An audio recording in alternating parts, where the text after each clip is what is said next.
السلام علیکم ورحمۃ اللہ وبرکاتہ۔ میں ہوں دین احمد قادری، اور آج کی ہماری ویڈیو کا موضوع ہے کہ آخر زلزلے کیوں آتے ہیں اور ان سے حفاظت کی دعا کیا ہے۔ چلیے بنا وقت ضائع کیے سنتے ہیں عبدالحمید عطاری صاحب کی زبان سے، جو کہ بہت ہی اچھے مبلغ ہیں، بہت اچھا بیان کرتے ہیں۔ ان کا بیان سن کے دل کو سکون ملتا ہے۔ تو چلیے چلتے ہیں اپنی ویڈیو کی طرف۔ ارتھ کویک، زلزلہ، یہ کیسے آتا ہے؟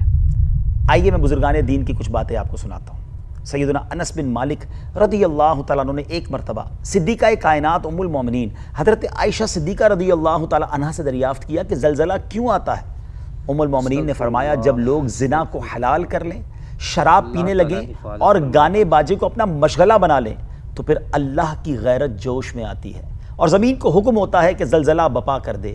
اگر اس علاقے کے لوگ استغفار کر لیں اور اپنی بد اعمالیوں سے باز آ جائیں تو ان کے حق میں بہتر ہے، ورنہ ان کے لیے ہلاکت ہے۔ فقیہ امت حضرت سیدنا عبداللہ ابن مسعود رضی اللہ تعالیٰ عنہ کے زمانے میں ایک مرتبہ کوفہ میں زلزلہ آیا تھا۔ انہوں نے اعلان عام کیا کہ اے لوگوں، یقیناً تمہارا رب تم سے ناراض ہو گیا ہے۔ اگر اس کی رضامندی چاہتے ہو تو فوری طور پر اس کی طرف رجوع کرو اور اجتماعی توبہ کرو، وگرنہ اسے یہ پرواہ ہرگز نہ ہوگی کہ تم کس وادی میں ہلاک ہوتے ہو۔ عمر ثانی عادل حکمران حضرت عمر بن عبدالعزیز رضی اللہ تعالیٰ عنہ نے ایک مرتبہ جب زلزلہ آیا تو اپنے تمام گورنروں کو ایک خصوصی پیغام بھیجا، جس میں آپ نے فرمایا، سنو اور اچھی طرح جان لو کہ زلزلے کے جھٹکے سزا کے طور پر آتے ہیں، لہذا تم صدقہ و خیرات کرتے رہو، توبہ و استغفار میں لگے رہو اور حضرت آدم علیہ السلام کی یہ دعا مانگتے رہو۔ ناظرین، آپ بھی اس دعا میں شامل ہو جائیں۔ ربنا ظلمنا انفسنا وان لم تغفر لنا وترحمنا لنکونن من الخاسرین۔ آمین یا رب العالمین۔ ہم سب کو بھی اپنے گناہوں سے توبہ کرنی ہے۔ زندگی کا تو ویسے بھی کچھ نہیں پتا، اگر زلزلہ نہ بھی آیا، ہم بچ بھی گئے، پھر بھی مرنا تو ہے نا، تو کیوں نہ مرنے سے پہلے موت کی تیاری کر لیں، اور موت سے پہلے کوئی میسج نہیں آنا۔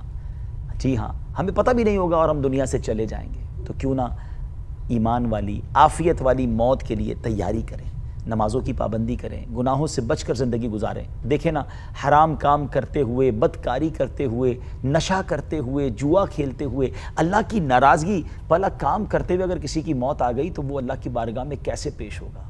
کاش نماز پڑھتے ہوئے، قرآن پڑھتے ہوئے، سجدے میں، اے کاش تلاوت قرآن کرتے ہوئے یا درود پاک پڑھتے ہوئے موت آ جائے تو سبحان اللہ، اچھی موت ہے نا۔